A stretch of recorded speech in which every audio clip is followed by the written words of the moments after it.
The unboxing process was straightforward.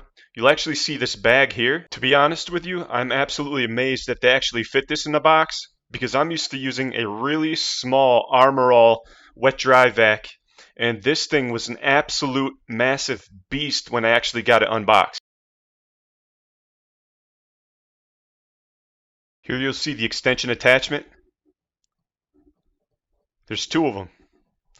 And you can actually see the nozzle there too that allows you to get into really small places.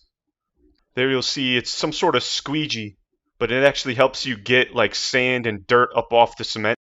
Opening up the inside of the wet dry vac, you'll see the filter on the inside.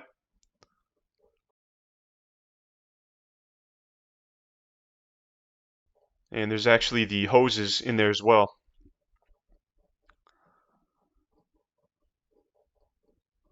You have the shoulders that allows you to mount the wheels. There's 4 of them. Then you have another attachment for like cleaning car seats and upholstery, all that stuff. And you have another attachment. It's kind of like the squeegee, but there isn't one.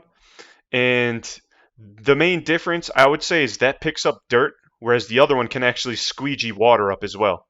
There's another corner. And there we have all the pieces that are for the handle and the wheels. Now I'm going to go ahead and attach the bag. Very straightforward and easy setup. That was the most difficult part of setting up this wet dry vac, was actually putting the wheels onto those shoulders. It takes a significant amount of force. You also get 2 extensions, which allows you to get more reach, and you also can screw in a handle on the top that actually doubles and allows you to wrap the power cord around it for ease of storage. These brackets that I'm installing on each side of the wet dry vac are used to clip the extension tubes for the vacuum on each side to keep it attached to the wet dry vac.